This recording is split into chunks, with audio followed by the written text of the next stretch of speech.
menino que nascer, vocês vão entregar a morrer. Porque na cabeça de Faraó já tinha uma ideia de que viria um libertador para o povo de Israel. Então Faraó decide matar todas as crianças, toda a esperança para o povo. Porque o inimigo, ele quer matar a esperança de uma liberdade nas nossas vidas. Porém, Moisés nasce. E quando Moisés nasce, as parteiras olham e dizem: não, ele é muito bonito. Só que toda criança é bonita quando nasce. Então, creio eu, pensando, estudando esse texto, que aquela parteira viu algo diferente no brilho dos olhos de Moisés. E creio eu também que Deus já tinha colocado no seu coração que ali não nasceu apenas Moisés, ali nasceu um propósito de Deus. Então a parteira olha e diz assim: ele é muito bonito, nós não podemos matá-lo. Chama a mãe, o pai diz: olha, vamos esconder Moisés. A mãe assim esconde. Moisés fica escondido por 3 meses. E o que eu acho lindo é que Moisés está escondido no terreno do inimigo, que era no Egito. Soldados caminhando para cima e para baixo. Soldados de hoje, a nossa casa é um asilo inviolável. Nem a polícia pode entrar sem a nossa autorização. Porém, naquele tempo, não existia isso. Os soldados entravam onde o Faraó desse ordem. Então existiam soldados para cima e para baixo, mas não encontravam Moisés, que estava escondido no terreno do inimigo. Sabe por que não encontraram Moisés? Porque quando Deus decide esconder alguém, o inimigo não acha. O mal não acha. Aleluia. As forças malignas não têm poder de tocar. Quando Deus decide esconder alguém. Porque se Moisés aparece antes do tempo, talvez, quem sabe, Moisés seria morto. Então Deus decide deixar Moisés o tempo necessário e escondido. Você sabe o que é isso? Já aplicando no início dessa mensagem para as nossas vidas. Tem pessoas que estão vivendo parecendo que estão escondidas. Por quê? Parece que quanto mais ora, mais as coisas não acontecem. Parece que quanto mais você busca, mais as coisas que você tem pedido a Deus não acontecem. Sabe o que é isso? É Deus dizendo: eu estou te escondendo, porque se eu te apresentar um propósito antes do tempo, você não tem estrutura para viver aquilo que eu planejei para você viver. O passa, 3 meses se passa, e Moisés, então, a mãe de Moisés decide apresentá-lo. Diz: olha, nós não podemos mais esconder. Ele já chora. Nós não conseguimos mais esconder. O pai de Moisés, com medo, diz: olha, eu tomei uma decisão. Nós vamos pegar Moisés, eu vou fabricar uma arca pequena, vou betoná-la e nós vamos lançar Moisés para o rio. Assim ele faz. Constrói uma pequena arca, betona para que a água não entre para dentro da arca, coloca Moisés dentro da arca e solta no rio a própria sorte. Não sabia ele que aquela atitude estava lançando Moisés para o propósito de Deus, para o início de uma promessa. Aleluia. Louvado seja o nome do Senhor Jesus. Ele tirou das suas mãos e colocou no rio, porque ele entendia que a correnteza do rio levaria aquela arca. Só que a correnteza do rio estava sendo guiada pela mão de Deus para um lugar certo. Aleluia. Moisés vai descendo à beira do rio. A mãe de Moisés de longe olhando, a tia de Moisés também de longe olhando aquela embarcação pequena descendo à beira do rio. Talvez, quem sabe, a mãe de Moisés, porque se fosse, eu acredito que o coração de uma mãe, aleluia, ainda mais com uma criança, é muito mole, é muito aborrecido, é muito contrito. Talvez, quem sabe, aquela mulher chorando, imaginando como será agora a vida do meu filho, o que será que vai acontecer com ele. Só que a embarcação vai e para aonde a filha de Faraó estava se banhando. Aonde a filha de Faraó estava se banhando. Quem queria matar as crianças? Faraó. Mas a filha de Faraó, quando abre aquela arca, ela percebe: olha, É um dos hebreus. Só que não tem como eu tenho isso com propriedade, olhando na minha lógica, na lógica humana. Não tem como você conhecer a nacionalidade de uma pessoa, de uma criança, apenas em olhar o seu rosto. Creio eu que seja impossível para nós, limitados, pequenos e falhos, olhar para uma criança e dizer: essa criança aqui é de Salvador, essa aqui é americana. Não tem. Quando cresce, as suas palavras, talvez quem sabe as características, mas uma criança, só que quando ela pega e abre, ela diz: não, é um dos hebreus. E ele é bonito. Ela não lança para a glória. Ela percebe que tem algo diferente naquela criança. Aleluia. Oh, sabe o que é que desce ao meu coração aqui? Quando Deus quer te abençoar, até o inimigo que queria te matar vai ser uma ponte para as bênçãos de Deus serem despejadas sobre a sua vida. Levante a mão com fé para receber essa palavra nessa noite. Quando Deus quer abençoar você, até o inimigo que queria te destruir vai ter que ser ponte de Deus. Aleluia! Para as promessas de Deus se concretizarem na sua vida. Aquela mulher pega Moisés. Olha Moisés. Diz: não, nós vamos seguir esse menino. Chama uma das suas servas e diz assim: interessante. Ela tinha servas, Manuel.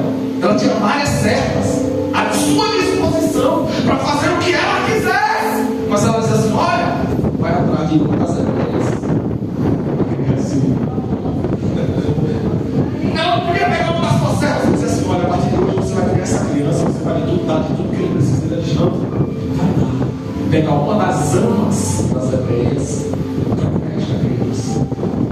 Ela serva vai e compra quem? A mãe de Moisés. Irmão, quando Deus quer mudar a tua vida, até o que era vai dar errado, dá certo. Ela soltou no rio a própria sorte, era para dar errado. Mas a filha de Moisés pega e diz assim: não, agora você vai ser a criadora desta criança. A própria mãe vai agora criar o seu filho. Louvado seja o nome do Senhor Jesus. Porque quando Deus tem um propósito, aleluia, Moisés cresce no Egito. Precisa tentar que o tempo é uma bênção. Moisés cresce no Egito, é educado no Egito. Só que eu acredito que uma mãe que ama o seu filho, mesmo ela estando no Egito, ela ensinava a Moisés acerca das coisas de Deus. Mesmo estando naquele lugar de idolatria, aleluia, Moisés viveu todos os privilégios do Egito. Moisés viveu como um dos filhos de Faraó. Moisés tinha tudo à sua disposição. Moisés cresce. Quando Moisés cresce, irmãos, para resumirmos um pouco, em certa ocasião Moisés está passeando pelas obras do Egito. Moisés percebe que um dos soldados egípcios estava castigando um dos hebreus. Moisés pega o soldado e mata, porque Moisés achou injusto demais. Não, eu não posso, o sangue de Moisés corria e era hebreu. Moisés diz: não, mata o egípcio, esconde o egípcio, entrega. No outro dia Moisés resolve novamente visitar a construção e percebe que dois hebreus estavam brigando em luta. Moisés diz assim: por que vocês estão fazendo isso? Vocês são do mesmo sangue, vocês são do mesmo povo. Por que vocês são do mesmo sangue, vocês são do mesmo povo? Por que vocês estão brigando? Era para vocês estarem unidos, era para vocês estarem se ajudando. Por que vocês, sendo do mesmo povo? Aí ele diz assim: não, quem és tu para vir dar lição de moral em nós? Você pensa que nós não vimos o pecado que você cometeu ontem? Que você pegou o egípcio, matou e pegou. Nós vimos.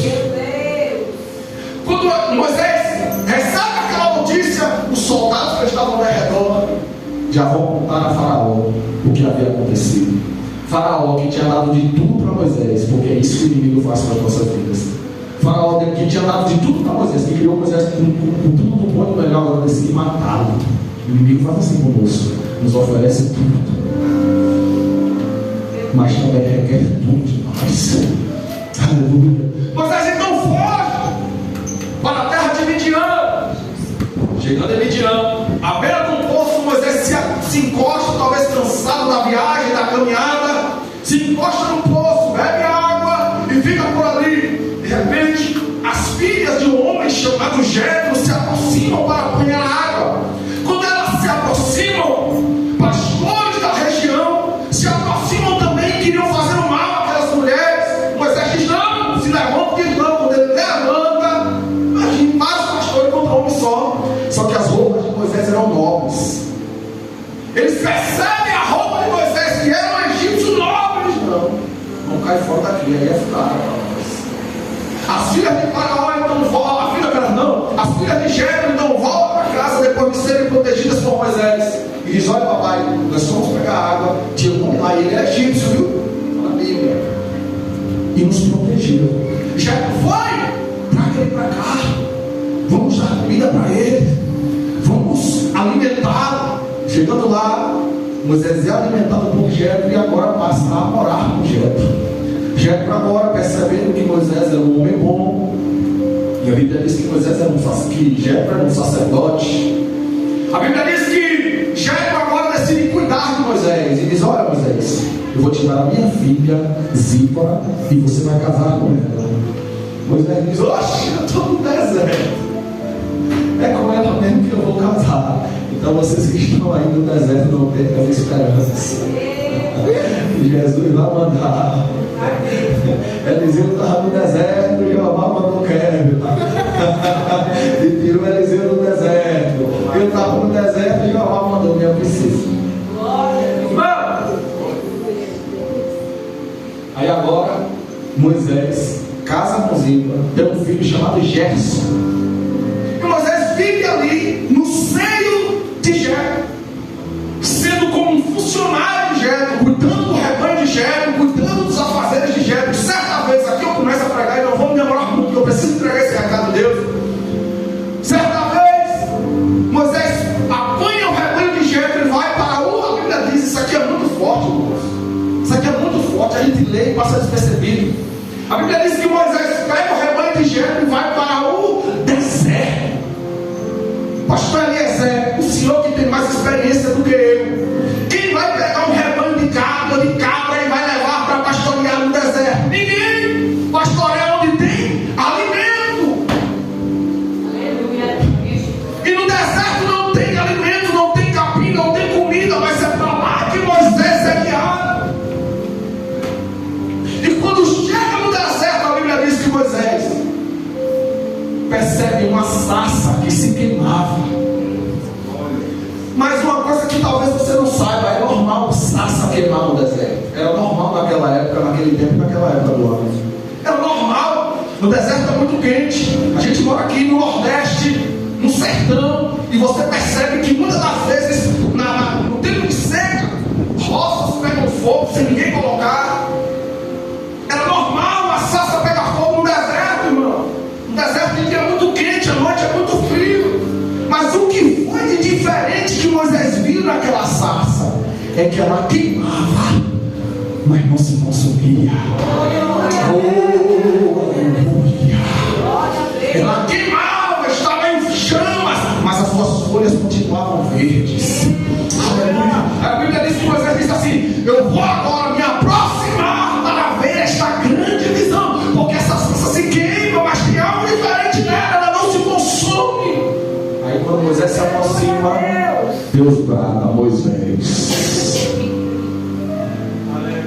tire a sandália dos seus pés, porque o lugar que você está pisando é lugar santo. Aleluia. Mas eu vou perguntar para você: será que Moisés nunca passou por aquele lugar nas suas caminhadas, nos seus pastoreios? Já. Mas o lugar não era santo. Mas por que esse lugar agora? Deus disse que esse lugar é santo. Sabe por quê? Porque Deus estava ali manifestado. E o lugar onde Deus está é santo. Se Deus estiver na sua vida presente, não importa o seu passado, agora você se torna alguém santificado pelo Espírito Santo de Deus. Se Deus estiver na sua casa, o lugar onde você pisa é santo, porque é o lugar onde Deus está.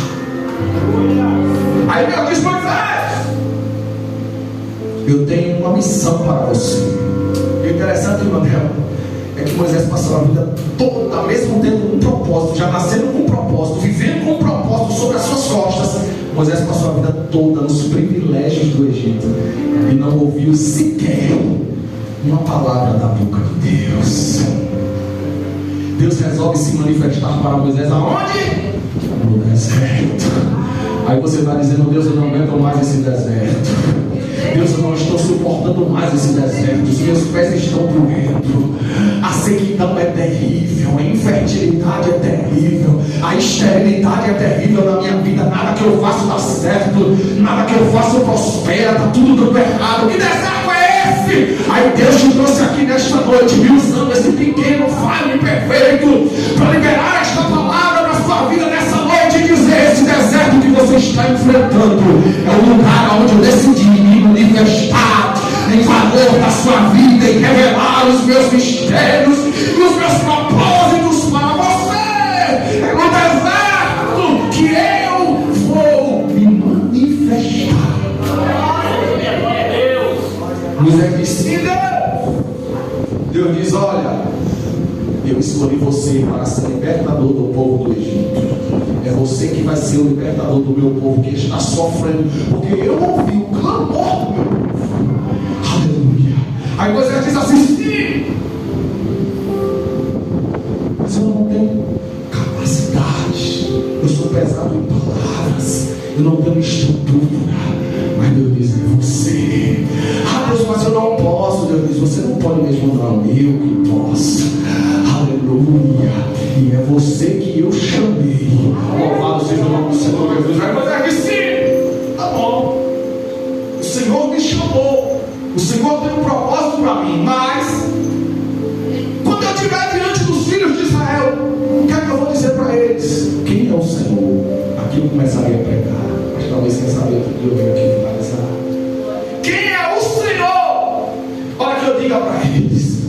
Louvado seja o nome do Senhor Jesus. Moisés tinha uma dúvida acerca de quem é Deus. Apesar de ter o sangue hebreu, apesar de ter convivido com a sua mãe hebreia, apesar de, por mais que estar no palácio, convivia também com os hebreus que estavam sendo escravizados no Egito. Moisés conhecia Deus, talvez quem sabe da cultura, talvez quem sabe Moisés conhecia Deus de ouvir falar. Alguém falou de Deus para Moisés, mas Moisés não conhecia o Deus que se revela.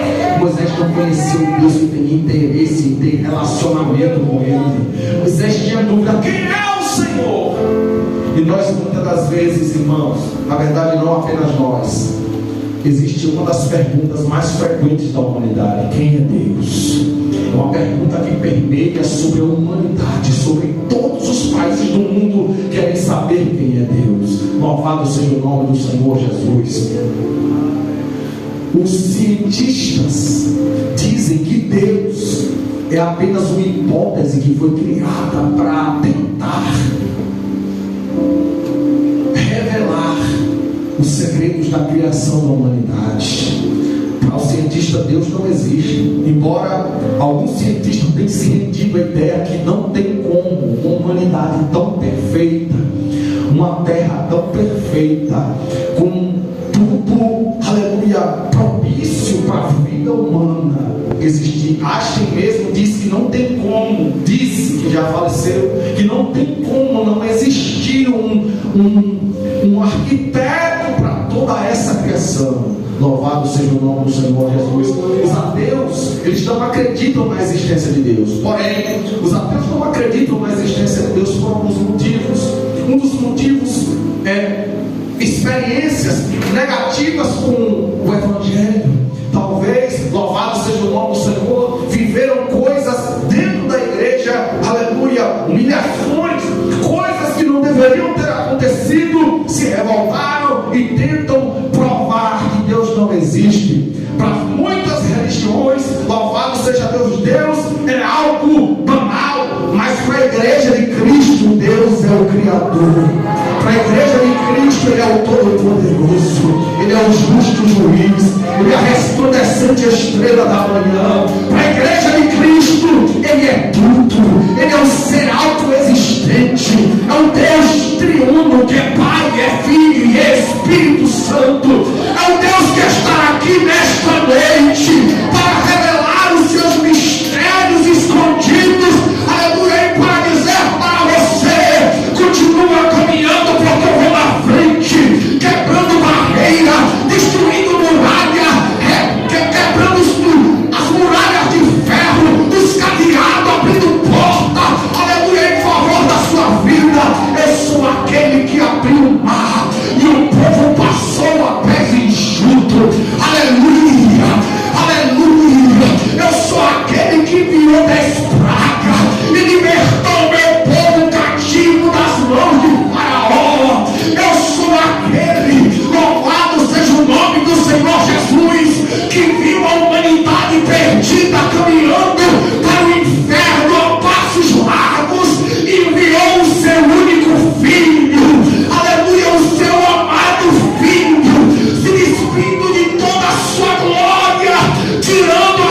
eu estou em todo lugar. Eu sou um Deus que está na China, eu sou um Deus que está na Europa, mas eu também sou um Deus que está aqui nesta noite recebendo a oração da minha igreja.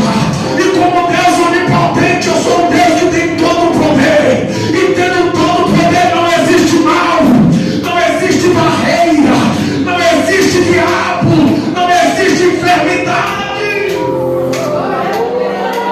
que não possa vencer. Você recebe nessa noite, eu já vou encerrar. Você recebe esta palavra nessa noite. Eu sinto uma presença poderosa que me renova, calaia, sai. Nesta noite, o Espírito Santo me trouxe aqui para lhe dizer: eu conheço a tua dor, mas existe um propósito sobre a sua vida. E sabe o que é que você vai dizer? Como te perguntarem: cadê o teu Deus? Eu sei, está comigo. O Deus cuja a pronúncia do seu nome se perdeu. Yahvé, Adonai, Eshadai, Elohim, Yeshua HaMashiach. É esse Deus que tem cuidado da minha vida, que tem cuidado da minha casa, que tem cuidado da minha família, que nesta noite está aqui te renovando, te levantando. Aleluia, esse Deus, aleluia. Pode ficar em pé por um minuto.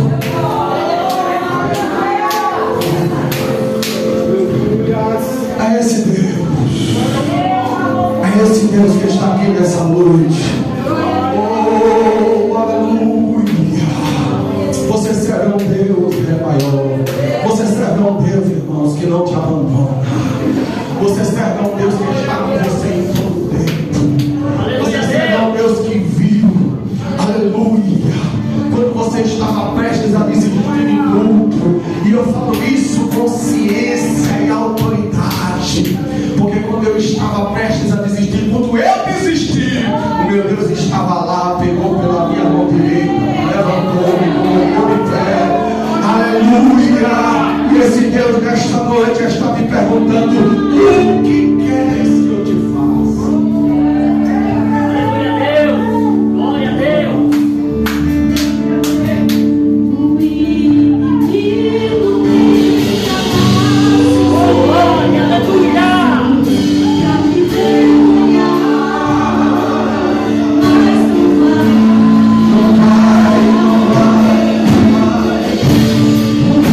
Eu não estou sozinho.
elevada no teu trono, que venha subir, Senhor, como incenso suave as tuas narinas. Enquanto nós adoramos, nós te clamamos, que a tua misericórdia desça sobre nós.